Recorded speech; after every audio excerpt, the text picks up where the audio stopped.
There are moments in history that do more than mark human progress. They leave behind questions no one dares to ask.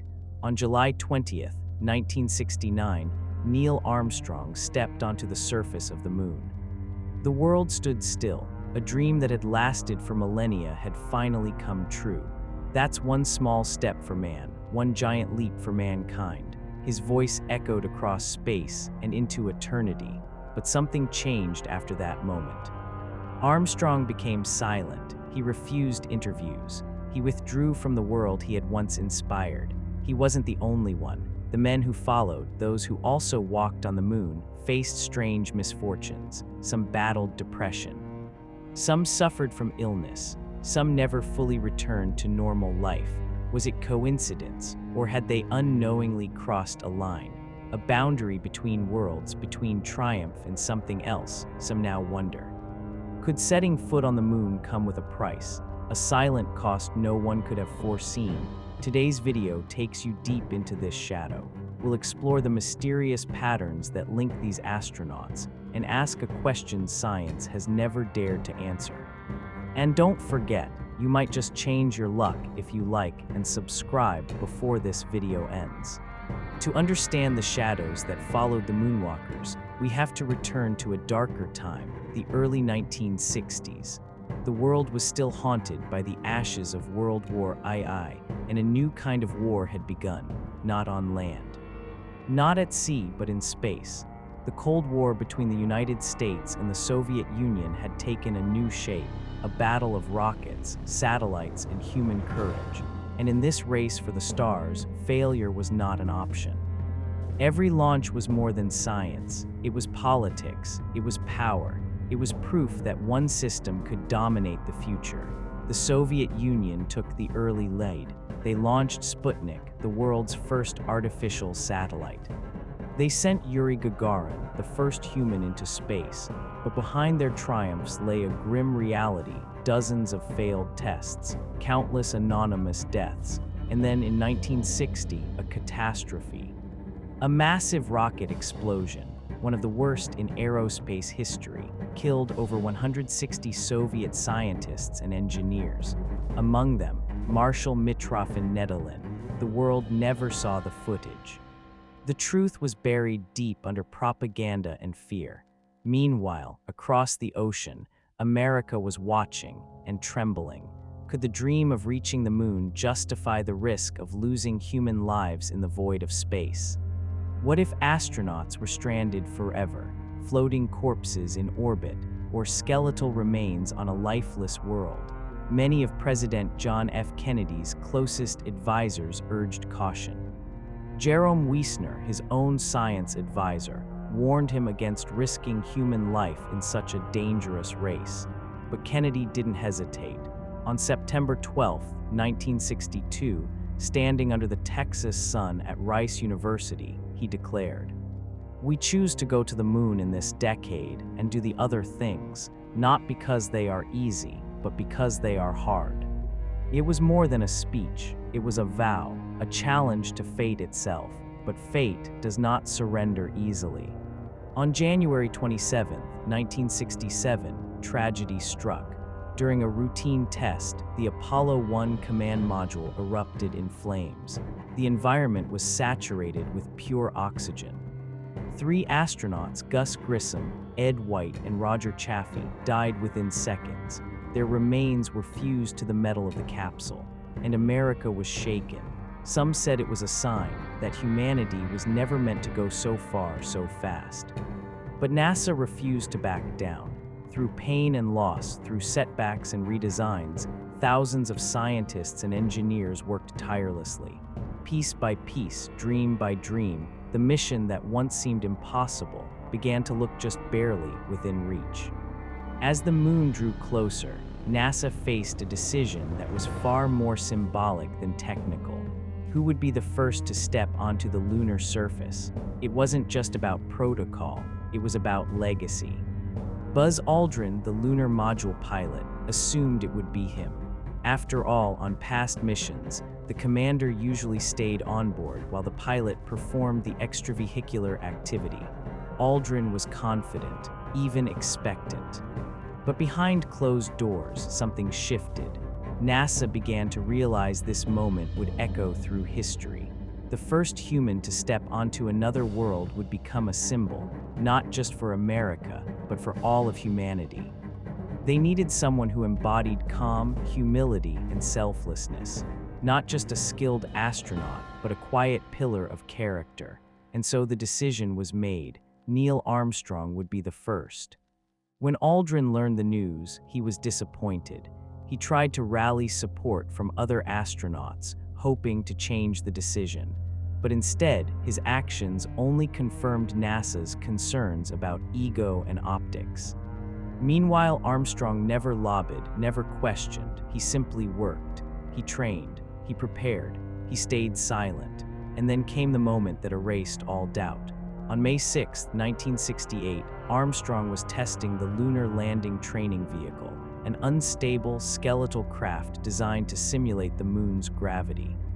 At about 30 meters above ground, the control system failed. Armstrong had less than 2 seconds to react. He ejected. The craft exploded. He parachuted down and landed safely. Had he hesitated for even half a second, he would have died, but Armstrong never flinched. Later, when asked about it, he simply replied, "Yes, I almost died. No dramatics, no pride, just composure." NASA had no more doubts. Chris Kraft, the director of Mission Control, would later say, "If Neil Armstrong wasn't the first man to walk on the moon, then no one else deserved to be." Armstrong never chased the spotlight. He didn't seek fame. He believed the mission came first. Glory, if it came, should follow naturally. That quiet strength made him not just a pilot, but a symbol the world could believe in. On July 20th, 1969, the descent to the moon began. The lunar module Eagle separated from the command module Columbia and dropped toward the surface of a world no human had ever touched. Millions watched in suspense, but behind the broadcast, a silent crisis was unfolding. The onboard computer suddenly alerted the astronauts. The landing site had drifted 4 kilometers from the original target. The designated zone was now filled with jagged rocks and uneven terrain. Autopilot would take them straight into disaster. Armstrong didn't panic. Instead, with ice-cold clarity, he switched to manual control. He scanned the lunar surface from his higher position, while Aldrin, lower in the cabin, could see nothing. Time was running out. Fuel levels dropped with every second. If Armstrong didn't find a safe spot, they would crash. With just 20 seconds of fuel left, he spotted a relatively flat patch. He carefully brought the module down. Dust kicked up. Silence followed. Then his voice came through. "Houston, Tranquility Base here. The Eagle has landed." In Houston, there was a brief pause. Then came the cheers. But inside the module, Armstrong and Aldrin didn't celebrate. They simply shook hands quietly across the control panel. But the tension wasn't over. Because the landing had been done manually, the shock absorbers didn't compress. The module sat higher than expected, over 1 meter off the surface. And in the moon's low gravity, wearing bulky suits, every step was a challenge. When Armstrong stepped out, he carefully descended. But when Aldrin followed, the awkward height caused the urine bag in his suit to rupture. Buzz Aldrin became the first man in history to wet himself on the moon. There's another strange detail. The iconic photograph of a footprint in the moon dust. It was Armstrong's. It was Aldrin's, captured by Armstrong. In fact, many of the most famous photos from that mission were taken by Armstrong, not of him. Over the next 21 hours, they left behind more than footprints. They placed experiments, collected soil and rock samples, and photographed every detail. But perhaps the most profound moment came when Armstrong looked up. There, floating above the gray surface, was Earth, a fragile blue marble in a sea of darkness. That image, more than the dust, more than the rocks, may have changed him forever. On July 24, 1969, the command module Columbia splashed down into the Pacific Ocean. The greatest voyage in human history had ended. Armstrong, Aldrin, and Collins were safe. They had brought back moon rocks, photos, data, and something else the world couldn't quite name. But NASA was worried. What if they had brought something else back, something dangerous? For 21 days, the astronauts were placed under strict quarantine, not for their safety, but for ours. Scientists feared unknown lunar pathogens, a possibility no one could prove or disprove. And while the world celebrated, one truth remained hidden.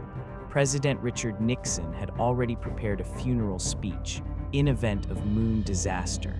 If the landing had failed, the world would have heard him honor two men lost forever on a silent, lifeless world. But that speech was never read. Instead, parades followed. Medals were awarded. World leaders embraced them like prophets. In just 35 days, the Apollo 11 crew visited 25 countries. They were hailed as heroes, ambassadors of mankind, and for most people that would have been the pinnacle of life, but not for Neil Armstrong. The blinding spotlight quickly became unbearable. He had never craved fame. And now it surrounded him, every handshake, every camera flash, every question. At first, Armstrong tried to stay gracious, but the constant requests wore him down. People sold his autographs for thousands of dollars. Collectors exploited his name, so he stopped signing. He refused interviews. He withdrew. In 1971, just 2 years after walking on the moon, he resigned from NASA. He became a professor, a farmer, a man trying to live simply, but the world wouldn't let him. Even students and colleagues saw him not as a man, but as a monument. And then came the heartbreak that no one saw coming. In 1989, 20 years after Apollo 11, Armstrong came home from a commemorative event. The house was quiet. On the dining table, a handwritten note from his wife. Just one sentence: "Let's get a divorce." The man who had stood on another world now stood alone in his own home. He retreated further, buying a small farm in Ohio. He avoided publicity, but even there, he couldn't escape. In 2005, a close friend secretly collected clippings from his haircut and sold them for $3,000. Worse yet, the buyer claimed to own 250,000 strands of Armstrong's hair and began selling them, one by one, mounted on postcards. Armstrong was furious. His identity, once a symbol of hope, had become merchandise. In a rare moment of honesty, he once said, "My greatest regret wasn't what I did. It was what I missed, moments with my family, the simple life I once had." The moon had given him immortality, but it had also taken something no one could return. Neil Armstrong's story was not the only one marked by silence and sorrow. As we trace the fates of the 12 men who walked on the moon, a troubling pattern emerges.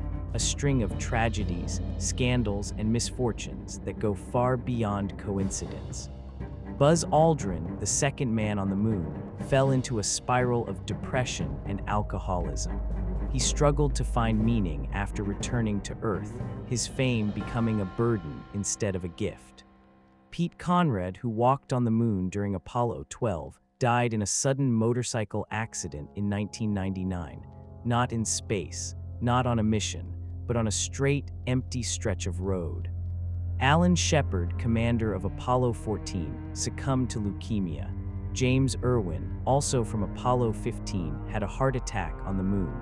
Later, he would spend the rest of his life searching for Noah's Ark on Mount Ararat, chasing something deeper than science. 3 astronauts from Apollo 15, David Scott, Irwin, and Alfred Worden, were caught in a scandal. They secretly carried hundreds of postal covers into space to sell them later. It wasn't illegal, but it was a betrayal of trust. Their careers ended in shame. Then came Edgar Mitchell. After walking on the moon, he claimed to have seen unidentified flying objects. He believed extraterrestrials had visited Earth and even intervened to stop nuclear war. To some, he sounded mad. To others, he was a whistleblower, a man who had seen too much. The deeper you look, the stranger it gets. Of the 12 men who left their footprints on the lunar surface, many never again found peace. Not in their careers, not in their families, not even within themselves. Was it psychological, the weight of history, or was it something else entirely? Did the moon leave a mark on them that science can't measure? In 2012, Neil Armstrong passed away after complications from heart surgery. He lived and died as a quiet man, not a showman, not a prophet, just someone who had seen the Earth from another world and never fully returned. In one of his rare public speeches, Armstrong never spoke of the moon. He simply urged young people to stay humble, to keep believing, and to never stop reaching. But maybe he knew something he could never say out loud. Maybe the greatest discoveries don't lie in rocks or footprints, but in the invisible shadows that follow those who step too close to the edge of the unknown. So we ask again, was it really a triumph, or was it also a warning? If you've watched this far and find yourself looking up at the moon a little differently tonight, you're not alone.